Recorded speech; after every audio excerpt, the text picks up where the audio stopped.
Hello and welcome everyone to another session of Kochi Developer Group. So as you all know, our today's session is on pricing in Salesforce CPQ. Let me introduce myself. I am Swati Agarwal. I'm working as a senior Salesforce developer at Marlabs Kochi. I am 7x certified Salesforce developer. Here I have mentioned my LinkedIn and Twitter handle. If you want to connect me, you can do that over the mentioned IDs. Along with me, I'm having Sandhya as a co-leader. She is working as a senior enterprise solution architect at UST Kochi. She is 6x certified Salesforce application architect. Here I have mentioned Sandhya's LinkedIn and Twitter ID. You can feel free to reach out over the mentioned IDs. Talking about our today's agenda. So our today's session will be given by Farah. She'll be giving you an introduction on pricing in Salesforce CPQ. Followed by we'll be having Kahoot quiz, and you can ask your questions post the session.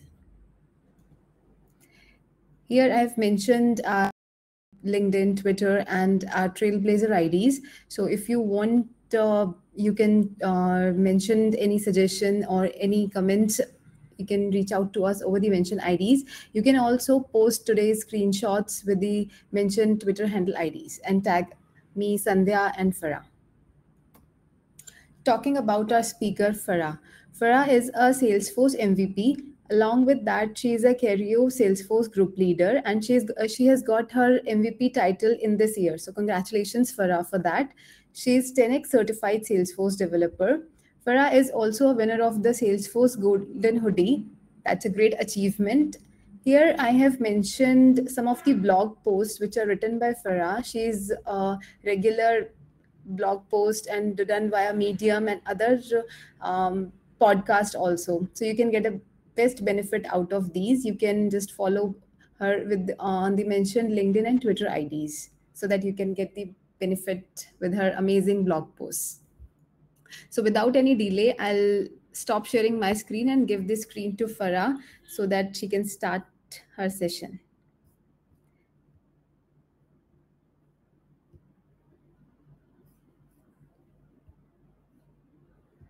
Farah, I have enabled the presenter mode for you.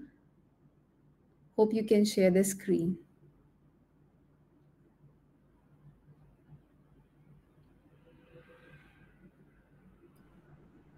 Hello, everyone. Me? Yeah, Farah, you're audible. Yeah, thank you for the introduction, Swati. And yeah, let's get started. I'm going to share my screen.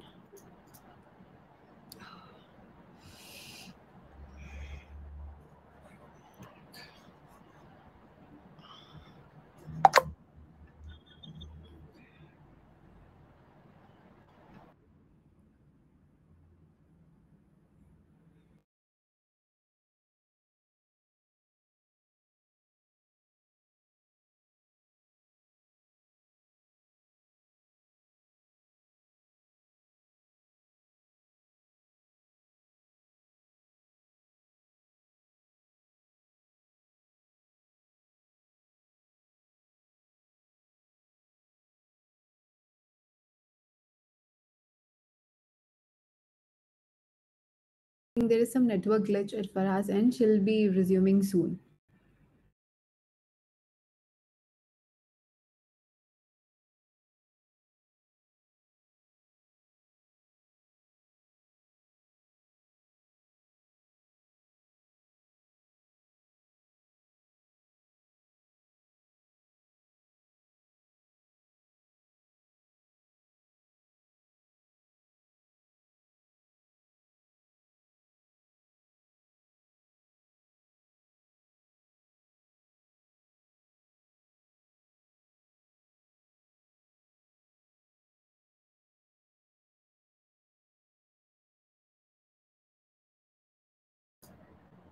Hello? Farah. Yeah, I'm facing some technical difficulties, but I think now it's okay. I'm going to start sharing my screen again. Sorry for that. No problem. You can just share it out. Can you guys see my screen? Yes, Farah, it's perfectly visible to us. You can start. Okay. You Good can morning. hide that below screen, like hide bar. There is below tab. Is there hide this link? Okay. Yeah. Yeah. Okay. Your screen is visible. You can start. Thanks. So good morning, good afternoon, everyone. I'm Farah Sharif. Today we will be covering pricing methods in Salesforce CPQ. I think Swati introduced me pretty well. You can reach out to me on the below social media channels, and let's get started. So we'll be covering 5 pricing methods today in Salesforce CPQ, along with price rules. So let's get started. For those who don't know, Salesforce CPQ is a Salesforce app built on Sales Cloud to help companies close deals even faster. It's used to provide companies with accurate pricing with any given product configuration scenario. CPQ allows customizations and discounts, quantities, and several other features for the product during its sales cycle. And why is CPQ important? One might ask. The reason for that is that it helps close deals faster. So it helps the sales reps close the deals faster. And why is that? It's because all the configuration and the information is right in front of the sales rep. So they don't have to look for the pricing in catalogs, like offline files, like Excel or Word or PDF. The pricing is calculated automatically in CPQ. So the sales rep just has to enter the quantity needed for the customer, and all the configuration is automatically reflected on the sales rep's side. So someone without a CPQ solution would take months to close a deal, but with CPQ, it could take just days. There are a lot of other reasons too. It gives companies control over what's being sold. Also, the companies can launch new revenue models easily. And then there's a document which is called the quote. It's also generated automatically with one click in CPQ. Therefore, it's accurate. And also, before CPQ, companies used to assemble quotes manually, which is not accurate, and there could always be human error. So today we will be exploring the different pricing tools available in CPQ. One thing I wanted to mention is that before CPQ, you used to handle pricing exceptions by creating price books. So let's say I have different customer types, each with their specific pricing of my products. For example, I'm a company selling laptops, and I sell laptop with a price A to customer A. So price say X to customer A, but to customer B, I sell it with different price. A typical solution before that was to create a price book for each customer type. But what if you have a lot of different types of customers? Creating a price book for each type of customer won't be an efficient solution, because in that way you'll have a lot of data to maintain. That's where CPQ comes in with all its tools with adjusting the pricing beyond the price book. So the first one we'll discuss is the list price. The list price is the initial price, and it's taken from the associated price book entry. Price books in CPQ are still important, but they act as a starting point. So they are still necessary. In fact, a product cannot be added to a quote unless it has an entry in the price book. So let's take a look in CPQ on where the pricing information is stored. So if I go to my org here, this is a developer org where I have CPQ installed. Okay.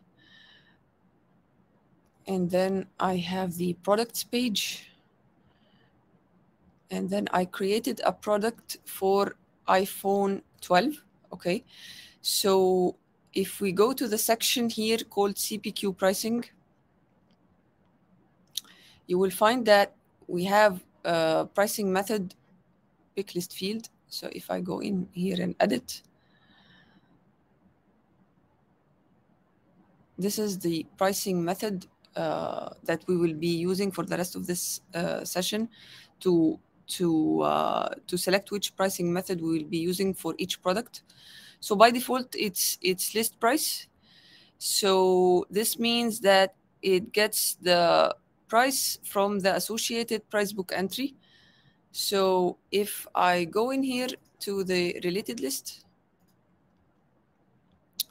I have already added a list price for this product with $1,000, and I've marked it as active.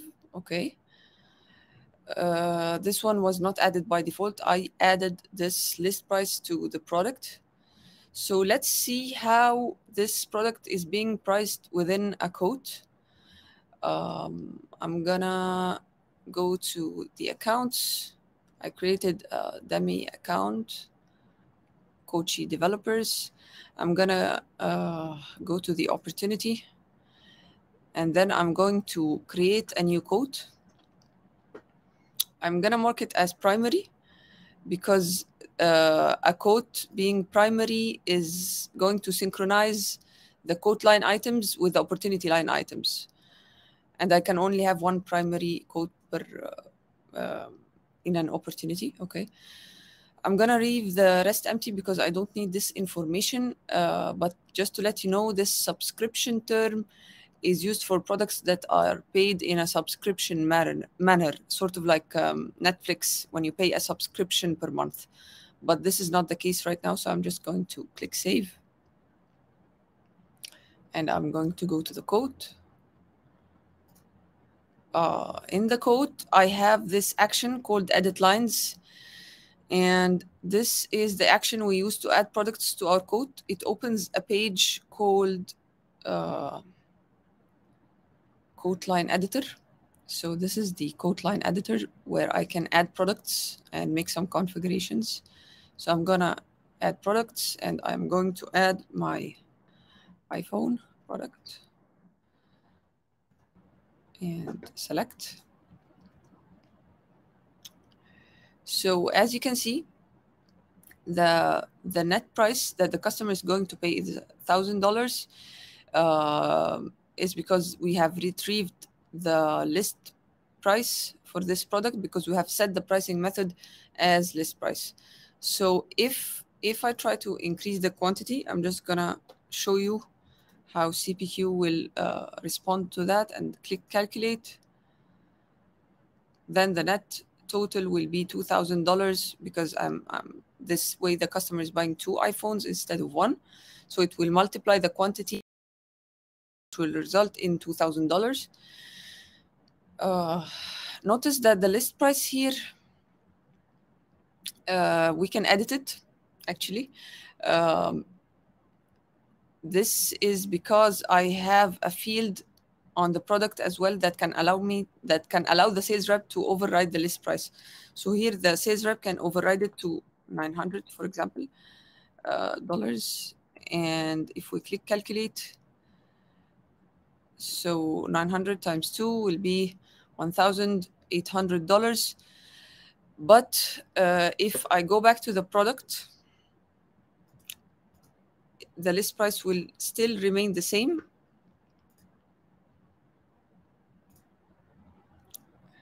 It's the same, but the thing is that the sales rep can edit it. So this option is also editable. It can be set in a field called price editable field. So this field allows the price to be freely editable when building a quote. So if I go back and uncheck this, save, and then I'm going to just refresh this page, try to add the iPhone again.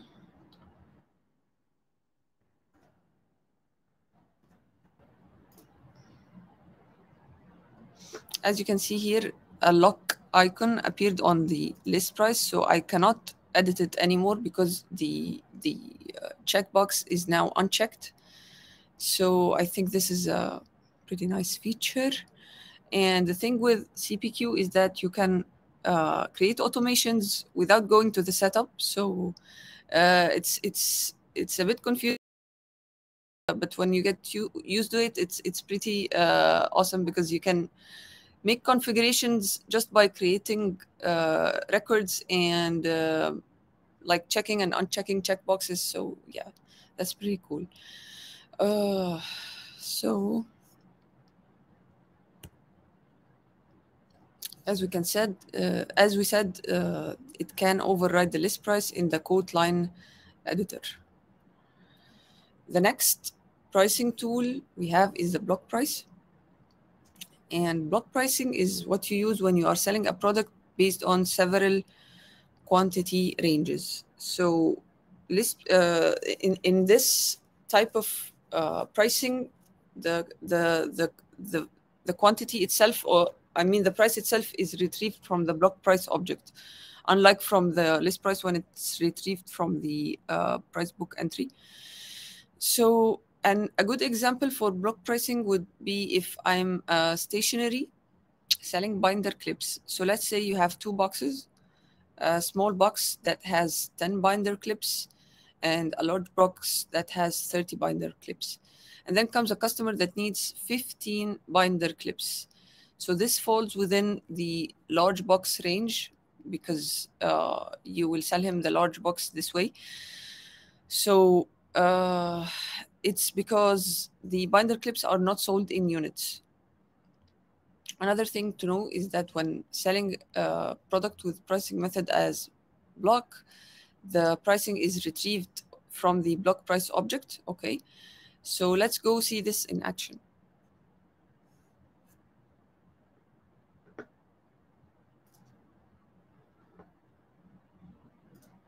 I have created a product for binder clips. I will go to the related list now. Block prices. I'm gonna, no, not edit. I want to add new. So for each box, I will create a record in the block price object. So in this case, I will have two records. First one is the small box. And here I have to set the lower bound and the upper bound. So for the small box, the lower bound is 1. This is the minimum, and the upper bound is 11. And the price is $3. Yeah, it's $3. Okay. Lower bound is the starting quantity for a range, and upper bound is the highest quantity. Now notice that the upper bound here is excluded, so that's why I made it 11, not 10. Because if I set it to 10, CPQ will include binder clip quantities up to 9 with this price. But if I set it to 11, it will include up to 10 and so on. Save and new.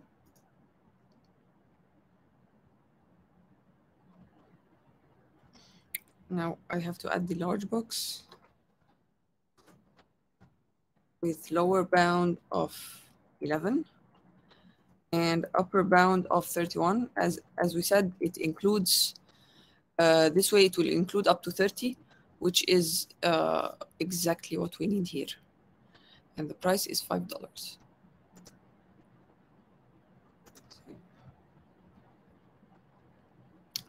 So now I have done the setup needed for this product, but notice please that I need to set the pricing method to be block.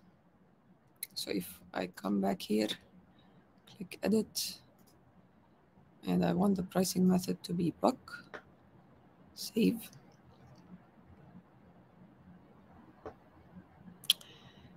When I did this now, this way, when adding this binder clip to the code, the pricing will be retrieved from the block price object, and this price that I have recorded in the price book entry will not be, it will be ignored actually. I just set a dummy price here of $1, but this one will be ignored because we have set the pricing method as block, so it will retrieve from the block price object. So let's go to the code and try to add this product. I'm just going to refresh. Add products.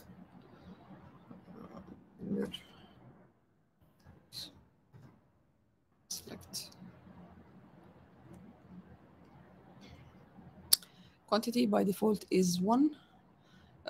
So that's $3 because it falls within the small box range.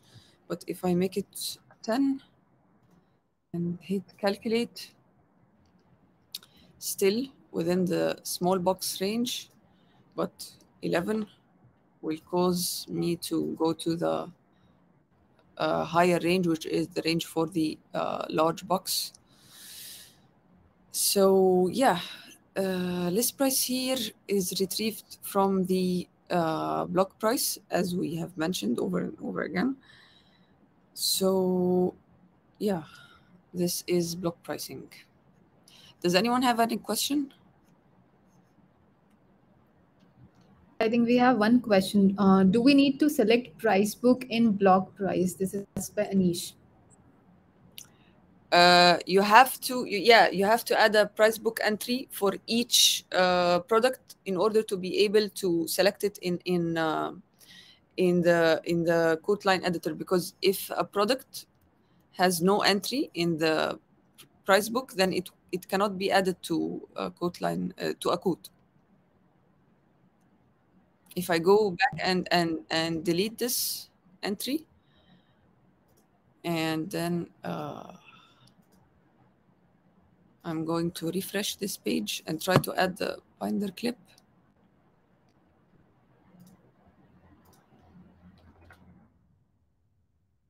See, I cannot find it because this product has no entry in the price book. It has to have an entry, even if it's just a dummy one. This way I can add it to a quote.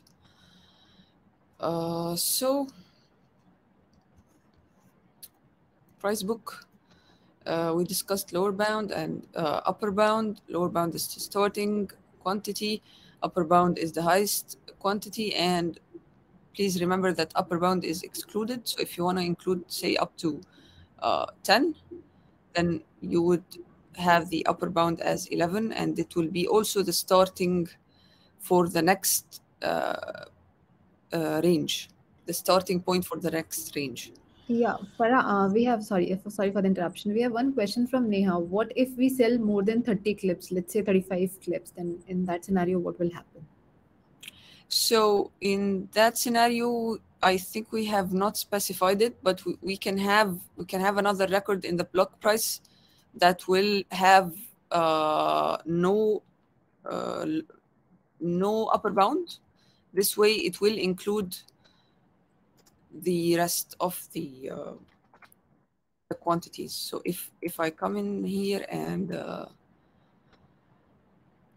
let's say 35.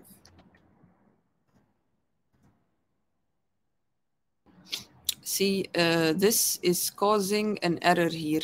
We have to add a condition. I think we have to add a condition for this. So if I want to sell more than that, let's say if I'm selling more than 30, then the price will be $10. And this is the, I don't know, X large box. And this lower bound would be 31. And we will not set an upper bound. And let's try it. Add products. Clips.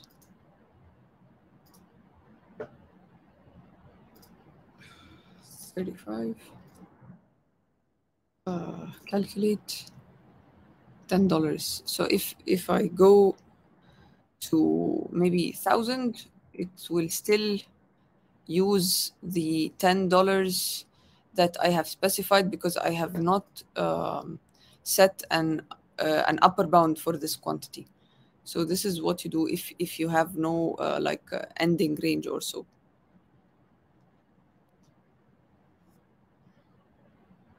Did that answer the question? It completely answered. Maybe we can take up questions at the end of the session so that it won't interrupt you in between. We can take all the questions at the end. Okay, so next we have the percent of total. And this is the third pricing tool that we have today. with percent of total, the list price is calculated as a percentage of other line items. A good example of percent of total would be the taxes you pay after making an order at your favorite restaurant. So when you receive the bill, you will find the tax or the VAT section calculated as, say, 12% of your total order. So if we set the pricing method for a certain product as a percent of total, its price will be dynamic. It will be depending on the other products available in this quote. So I'm gonna show you an example of that. I have created a product called tax. Okay. I have also added it as a price book entry, as we've mentioned. And now I'm going to set the pricing method to be percent of total. And for the percentage, I will make it as 12%. And then I'm going to hit save. Now let's go to the quote. Add products. Refresh.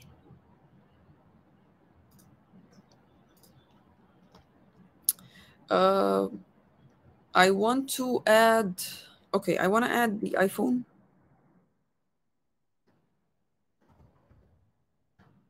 The iPhone products. Select and add more.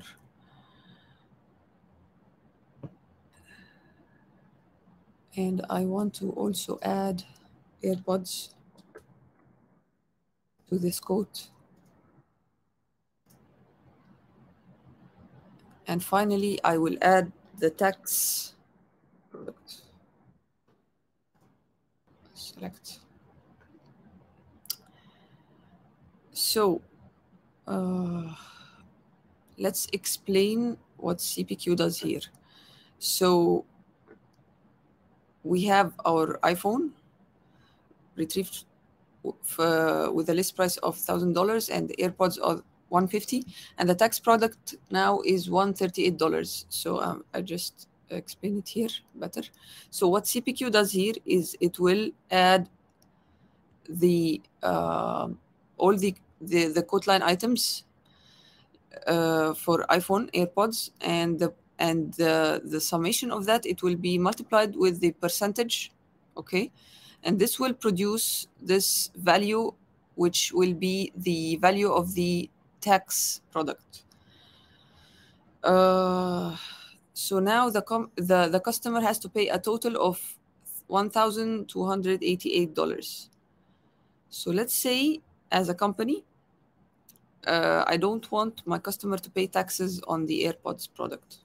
So this also can be configured within CPQ. So if I go to the AirPods product, there's a checkbox in here, exclude from percent of total. So this will cause the AirPods to be excluded from the percent of total calculation. If I check this,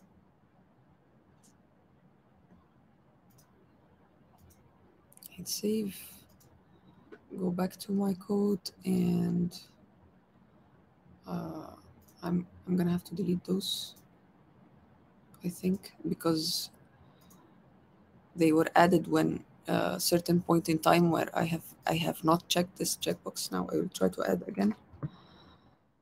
My phone.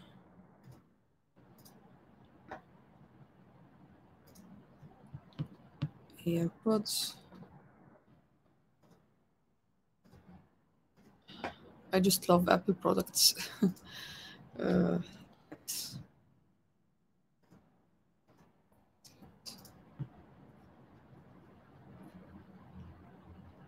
Now, as you can see, the tax is now 120 only.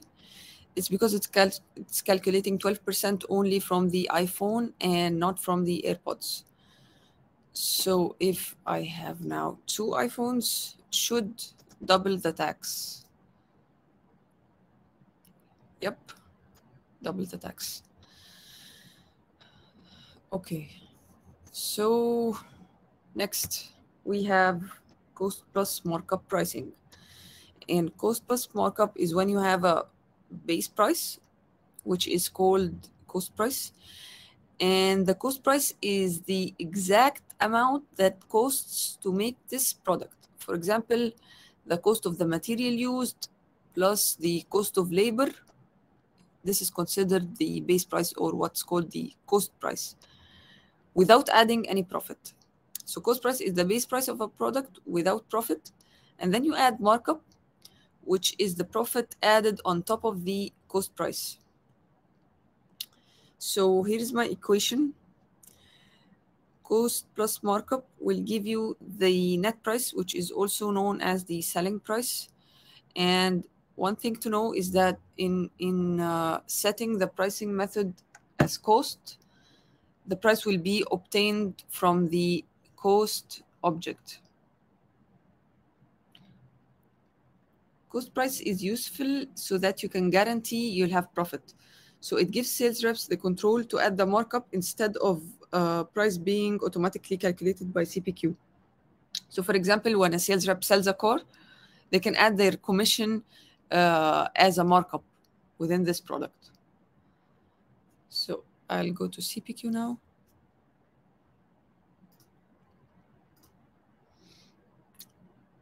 I have created a dummy product, the one we all love, of course, the Trailblazer hoodie. Now I am going to set the pricing method to be cost. And save. Now, if I go to the related list, you will find the cost object. I will add a new entry in that, and I am going to say the unit cost is 50, which will be considered the price of, for example, the labor and the material used to create this hoodie, but without adding any profit on top of that. Hit save. And notice that I have also added a price book entry for this product in order to be able to add it to a quote. As you can see, it's 0. But since I have set the pricing method as cost, it will be retrieved from the cost object and not from the price book. Now that I have set it, I will go to my quote and add the Trailblazer hoodie. So I'm just going to remove those, refresh.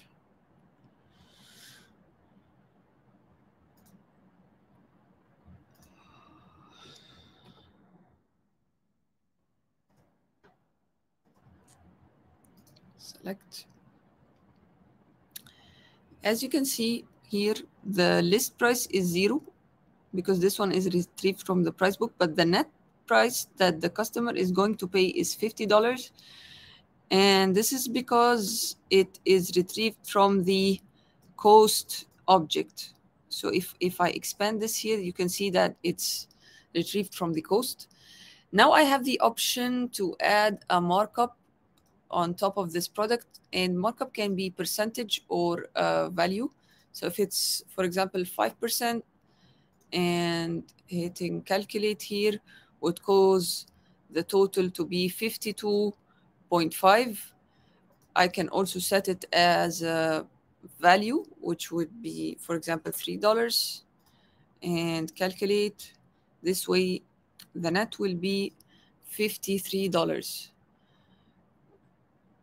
So one more thing that I want to mention here is that you have to have one cost price per product per currency in order not to mess up the system. So one cost price per product per currency.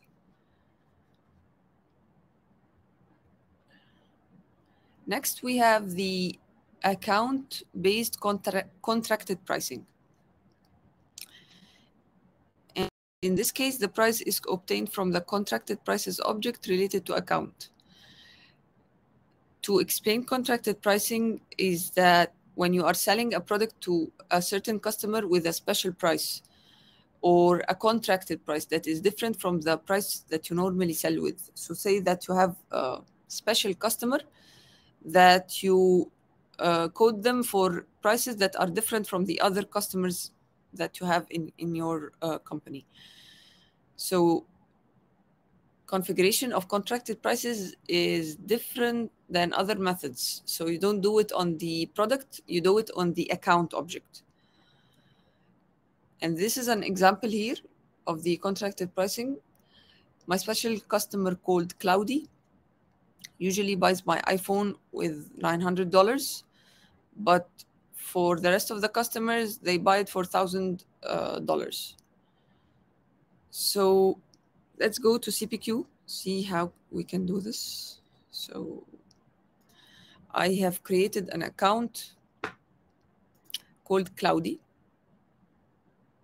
Now I will create an opportunity for this account.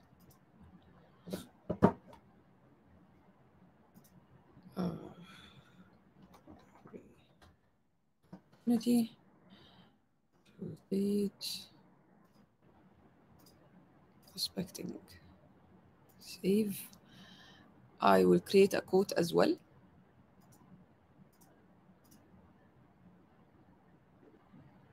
Primary. And save. Now if I go back to my account, I have a related list called contracted prices. So here is where the setup for contracted prices is done. It's done on the account object, on the related list of contracted pricing. And here I'm going to choose my iPhone product, and I'm going to say the price for the iPhone, the contracted price will be $900. Remember, the iPhone has the list price of $1,000. So if I add it now to any other account code, it would be $1,000, but with Cloudy's codes, it would be $900. So let's try that. If I go to the opportunity, I think I've created the code. I don't know where it went, but I'm going to say primary, save. And this is the code for Cloudy. Now I'm going to edit lines, choose the standard price book, and add the iPhone.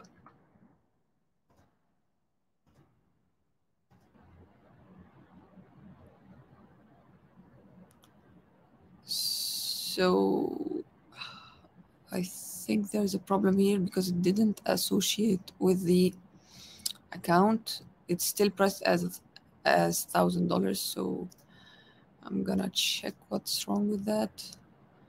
So if I go here, opportunities, it still has no codes. Okay.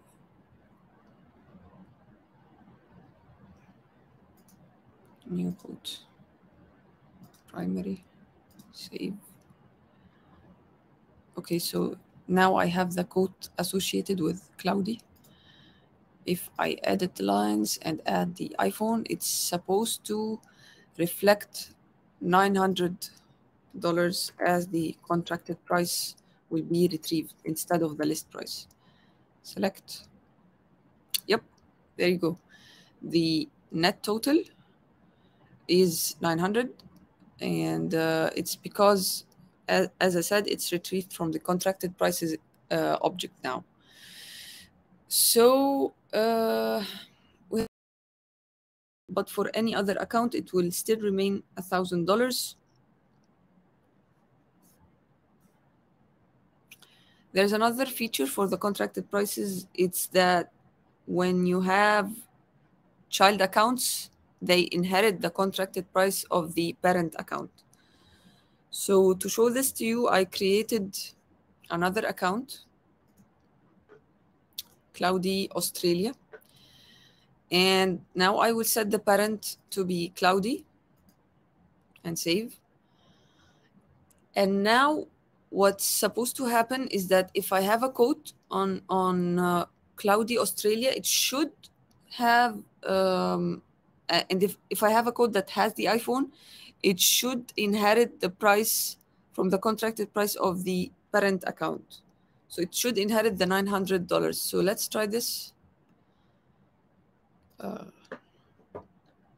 Cloudy Australia test. Save.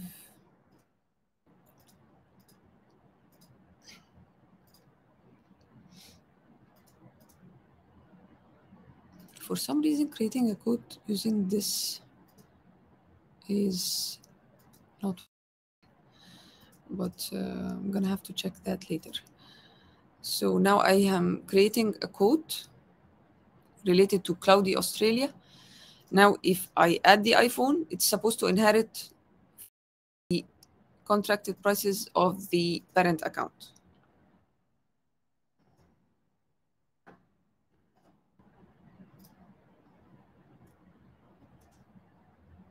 Yep, that worked. It's inherited from the parent account. Okay, and this is also customizable, because what if I have several child accounts like Cloudy Australia, Cloudy UK, blah, blah, blah. You want to disable the inheritance of the contracted pricing for one of the accounts. For example, one of the child accounts. You don't want all the accounts to inherit this contracted price. So this also can be configured within CPQ. So if I go to my account, Cloudy Australia, there is a field called Ignore Parent Contracted Prices.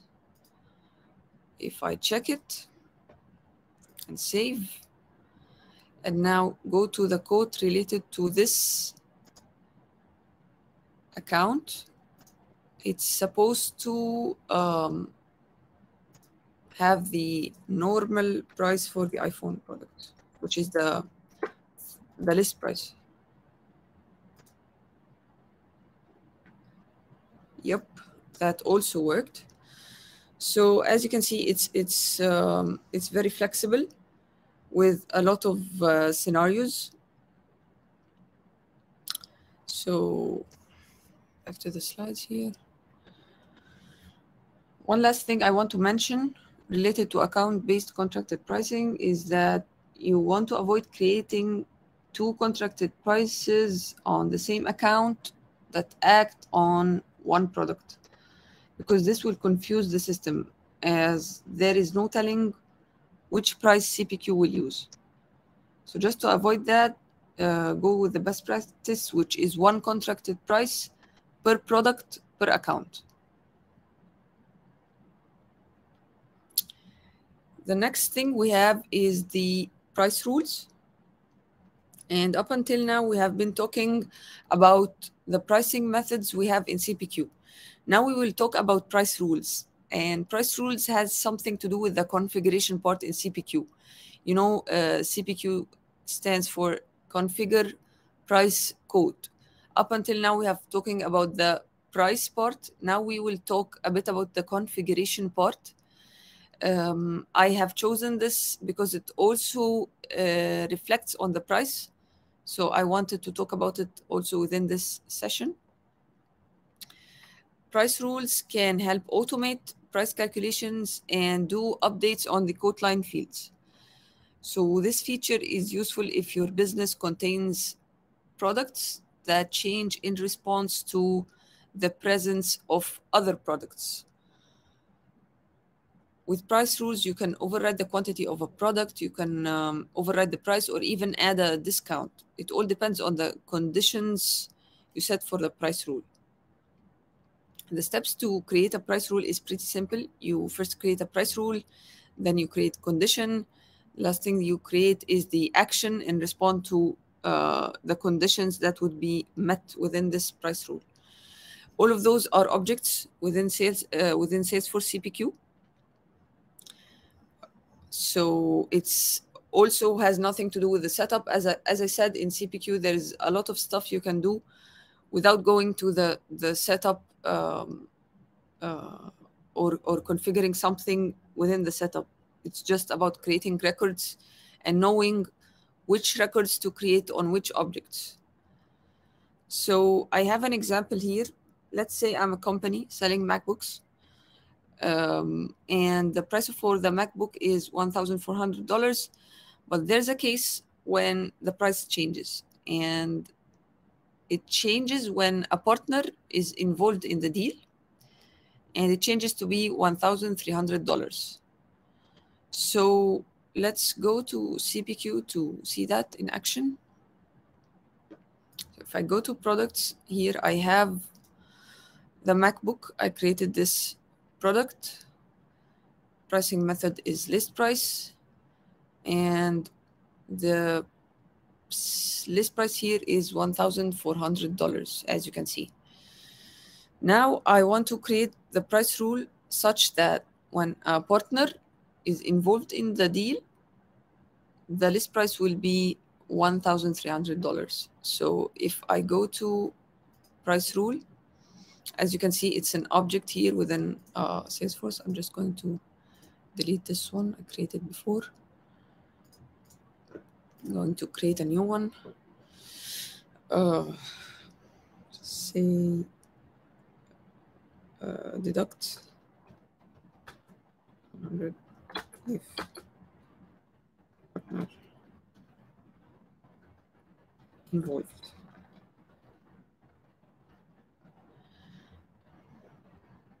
And here we have some fields that we have to set up. First, I will set the price rule as active. And then I have the evaluation scope. And evaluation scope is the event, which means where is this price rule triggered? So we have two options here, the configurator and the calculator. And the configurator is the page that opens when you are configuring a bundle. Calculator is the quote line editor. So up until now, we have not dealt with bundles, not in this session anyways. The page we are always opening is the calculator, which is the quote line editor, the one that we are calculating and hitting calculate on. So we currently are not configuring a bundle, so we will choose the calculator page. So it will fire in the calculator.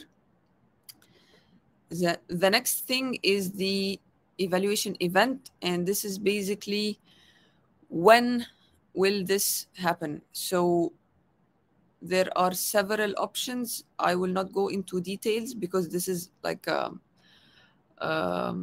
price waterfall or something that needs another session to be discussed. So I'm just going to choose this on calculate. Last thing we are going to set up is the condition. So if you remember, we said that we add conditions to the price rule. So if I go back here to the slides, that we will have to add conditions that fire this price rule. So this field decides which conditions have to be met. So all the conditions means that conditions will be in AND logic. Any means it has to be in OR logic. So this is the equivalent of OR, any. And the last one is custom. This one lets you define your own custom advanced condition, sort of like the one that you do on a process builder or so. So if you say, for example, 1 and 2, both of those are, for example, or 3. So this is something you set when you choose the condition as custom. in our case, it's pretty simple. We have to meet all the conditions. So I'm just going to click save. The next step is to create the price condition. So I want to fire this price rule when I have a partner involved in the deal.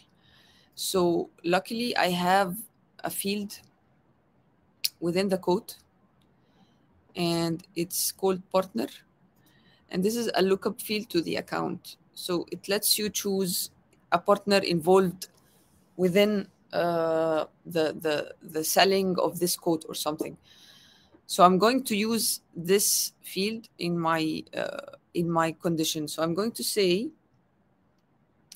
that object is code and the field is partner. And by the way, this one wasn't automatically added. I had to add the API name in the setup. Okay. So the partner field on the code is not equal to none. This is the value. So basically what I'm saying here is that if the partner field is not empty, then we will fire this rule. It means that if it has a value. Okay. Save and new, and I'm going to add another condition. And my condition here would be that MacBook. So the quote line is the quote line's product code is equal to MacBook here. And remember, this is the product code. So if I go in here to my MacBook, so this is the product code. So that's why I had to set it here. Yep. And save. So those two conditions must be met. The partner field not being empty and the product code is equal to MacBook. And then the action, which would be setting the quote line list price to be $1,300.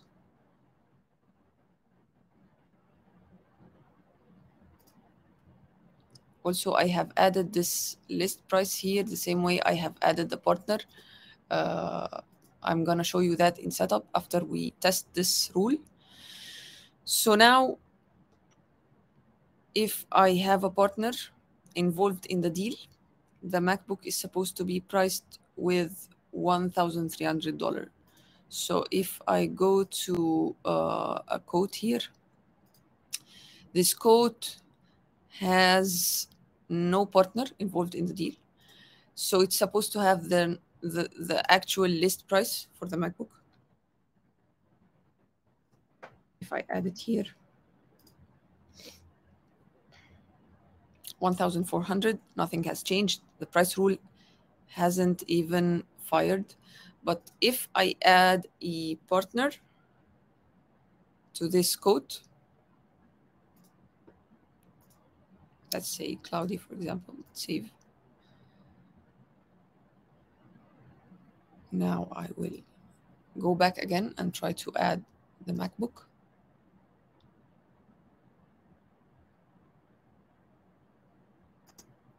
So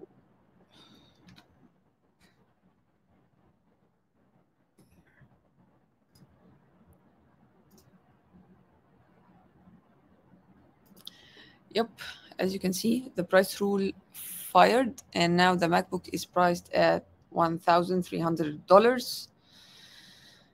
So one last thing I want to say is that you have to be careful when creating price rules, because they are sort of like process builder and workflows. They actually do some automations. So you have to be careful when creating price rules. You have to think that whenever you can make it all in one price rule, then it's best that if you do. Uh, Also, you have the option to configure the evaluation order of this price rule.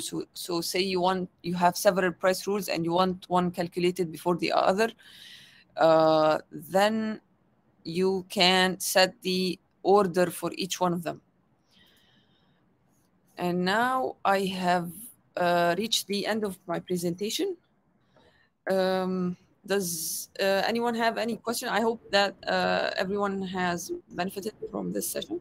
Definitely, Farah. It was a wonderful session, and we have many questions in the chat window as well as the Q&A tab. So I'll read out for you. So Okay. first question we have from Abby. For list price, if there are multiple price books, perhaps based on country and different currency, how will the system determine which price book and price entry to use?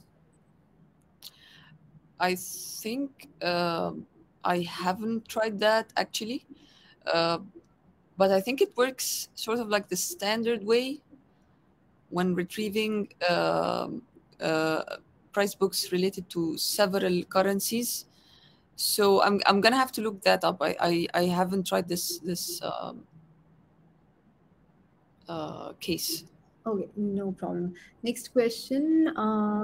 I think it's related to that 10 or 30 example which we discussed. So Mhm. then we need to make separate tier for quantity, lower bound 30 and keep upper bound empty. I think someone, Dikshit answered, or is he making question? Then we need to make separate tier for quantity, lower Uh-huh. bound 30 and keep upper bound Y- empty. Yep, yep. Okay, next question we have small box, upper box range and large box, lower range should be same. Um, so if I go back to, I think if they are not the same, the upper bound here and the lower bound for the next range, this will create a gap. I think it will create an error actually, because it will not know which range to specify this quantity with. So it's always this way, that the upper bound is the starting lower bound for the next one. As you can see here, also it's 31, and for the starting range for the next one is also 31. Okay. Next question we have from Shalendra. Let's suppose block range is 10 to 30 and unit price is $5. One user is buying 11 units and another user is 25 units. In this case, unit price will be same, that is $5, but net price will be different, like $55 and $105. So he's asking that is he correct in this? Can I think I You should can, yeah, you see can, the yeah, chat. Yeah. exactly, exactly. You can just scroll down. Okay. Block range Mm, is this, 10 to 30 this. and unit price is $5. One user buying 11 and the other is 25. In this case, the price will be the same. Yeah, it will be the same because they fall within the same range. But net price will be different. No, net price will not be different. If a user is buying, if a customer is buying 11, then it would be $5. If the customer is buying 25, it will still be $5.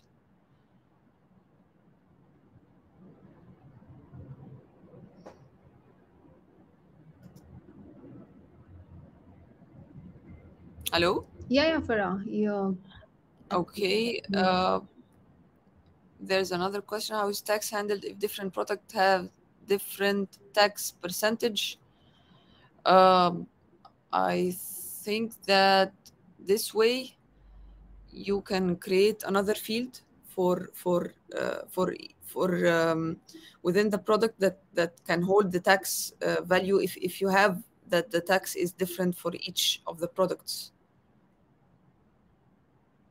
Mhm. I think I have a video also on taxes on the YouTube channel. Taxes within CPQ. It would be great if you can share the link, maybe post Uh, this question. yeah, yeah, wait. Okay. So shall we move towards the next question? Yep.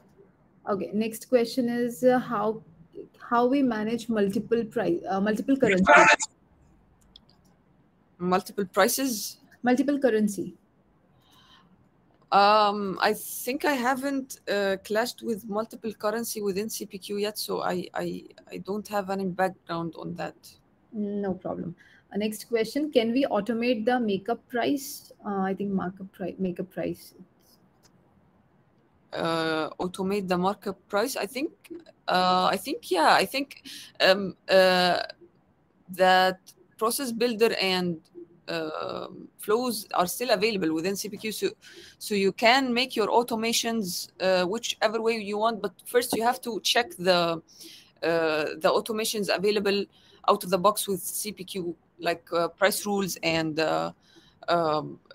price conditions and all. If that doesn't meet your needs, but it will probably meet your needs, then you can go to, I think, process builder or something.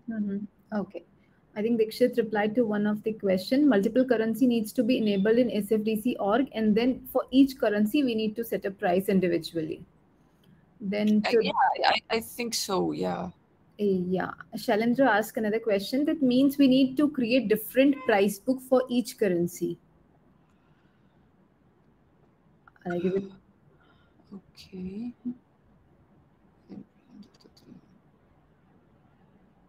So there's a question about percent of total. Mhm. Uh, And then can we apply contracted price of one account to another account if we do not have any parent-child relationship? I think this is one of the cases that you can use process builder with. So in the end, the contracted price is a record. So if you want to associate it with another account as well, maybe you can automate that or something. Mhm. Uh, Yeah, and if child account has contracted pricing for same product, then which will take? yeah, this is one of the things that we mentioned, that you have to create one contracted price per product per currency in order not to confuse the system. But I think in this case, it's a different question. It's the child account. I don't know. I haven't tried it, but I think it will take the child account's contracted price. Okay. Next question we have, using percent of total, can we calculate the pricing of a product added as line item based on only 3 or 4 line items, not all line items, in the quote line editor? If you want to exclude a product, then you can choose to exclude it, I think. But I don't know about specifying an exact number of line items to calculate percent of total from, because at the end, this can be dynamic. So if you have a product that you want to exclude, then you can use the checkbox that we mentioned. Other than that, yeah, I think this is the option here. Next question we have, can we sync custom fields from opportunity products to quote line items? Sync. Maybe you can automate that using process builder or something, or maybe use formula. Okay. Another question we have from Abby, for list price, if there are multiple price books apart from standard price book, perhaps based on country and different currency for each country, how will the system determine which price book and price entry to use? Is there any option to specify rules to select price book based on any criteria? I think you can customize that, but I don't know the way exactly. So Okay. And based on the country defined the opportunity, the system will cascade the related price book on the quote. I I really don't know, but No. maybe we can try that some other time. Maybe setting different price Yeah, books sure. within CPQ and testing which one it would be using. Okay, can we automate the markup percent without editing on edit lines? I think we have already answered this I question. okay, Yeah. sorry. I think I am repeating another. Okay, what is good example projects to practice on free developer account for CPQ portfolio building? Akib asked this question. I would say Trailhead Yeah. and Apex Hours videos, as well as Yeah, and default to Salesforce certifications. exactly, and to add on that, Farah, I think you have written an amazing blog post on CPQ, which I personally, like go through when I was giving my certification exam. So I got benefited very well for that blog post. So I think, guys, you can check out that. I think that was Yeah, an amazing blog post. thank you. Okay, so I think questions are over.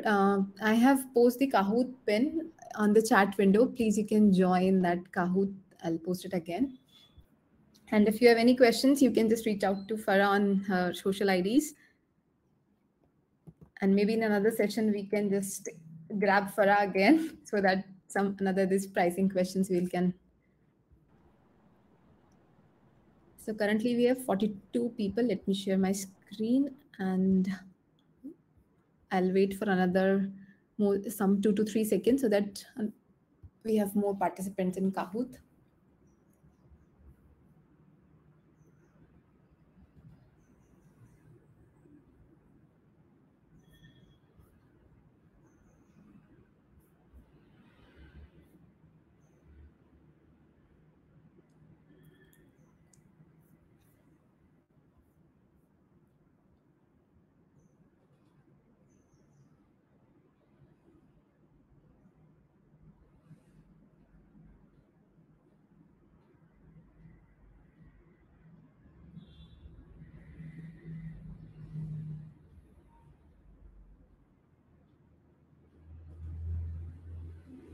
Yeah, another 2 seconds. Just hurry up, guys, if you wanted to join.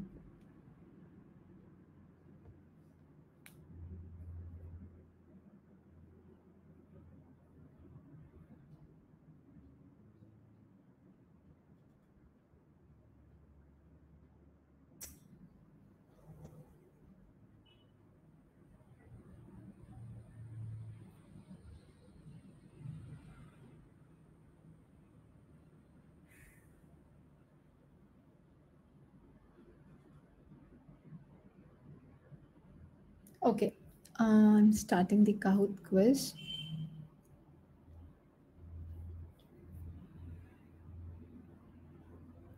So, first question: which of the following is not part of the structure of pricing rule? Price display, price rule detail, price action, price condition.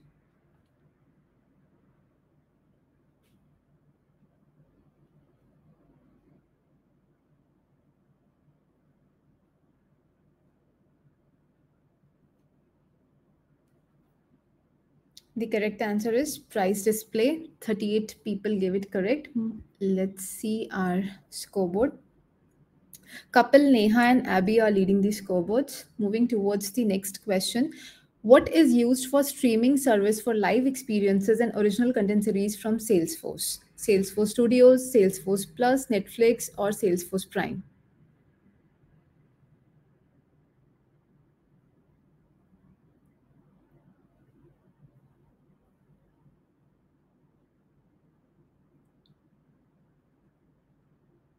Correct answer is Salesforce Plus. Many gave it correct.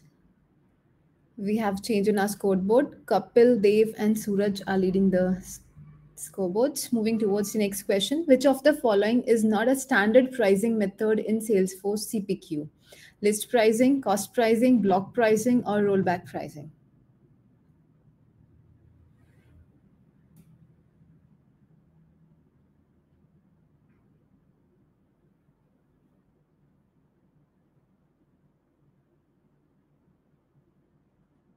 Correct answer is rollback pricing. We have got maximum correct answer. Kapil, Meghna, Dev are leading the scoreboards. What does CPQ stand for? Configure product code, configure price code, customize product code, customize price code.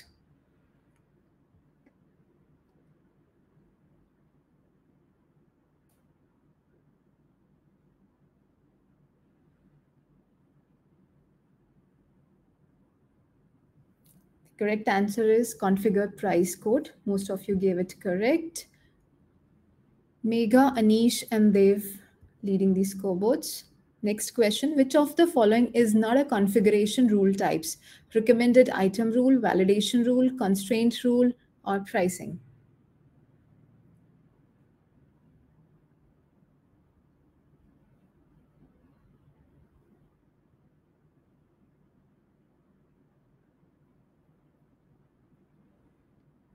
The correct answer is a validation rule. Let's see the scoreboard. Anish, Suraj, Surya leading the scoreboards. Admins must create custom objects when leveraging summary variables, code templates, lookup tables, or amendments.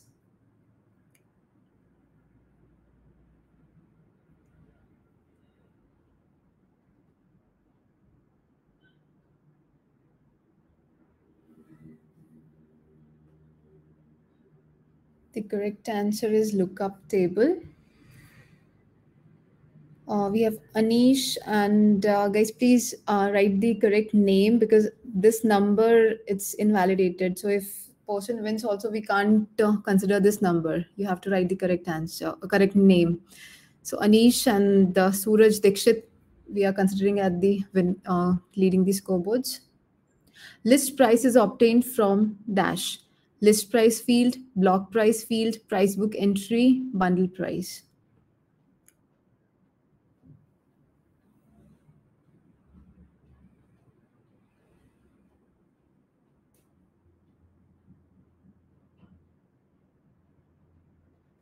Correct answer is price book entry. Most of you gave it correct. Anish, Abhinav, and Dikshit, we are considering these three as the current scoreboard winners. So next, which is a better pricing method to use for selling quantities? Block price, bundle price, cost price, list price.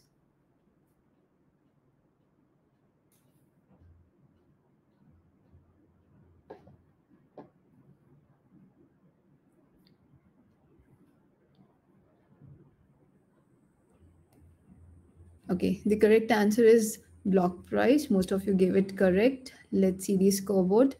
Anish, Dikshit, Suraj are leading scoreboards. Salesforce completes acquisition of Dash in July 31st, 2021. Slack, Velocity, Acumen, Tableau.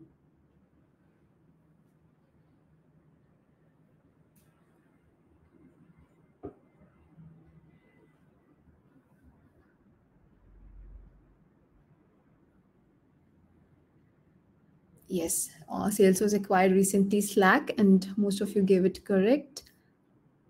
No change in the scoreboard. Moving towards the last question. Using bundles allows you to have multiple price books on an opportunity. True or false?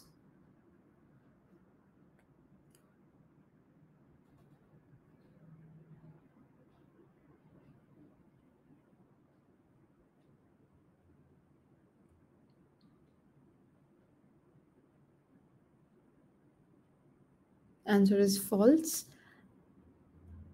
Let's see our winners. On third position, we have Suraj K. On second position, we have Dikshit. And on first position, we have Anish. Congratulations to the three winners.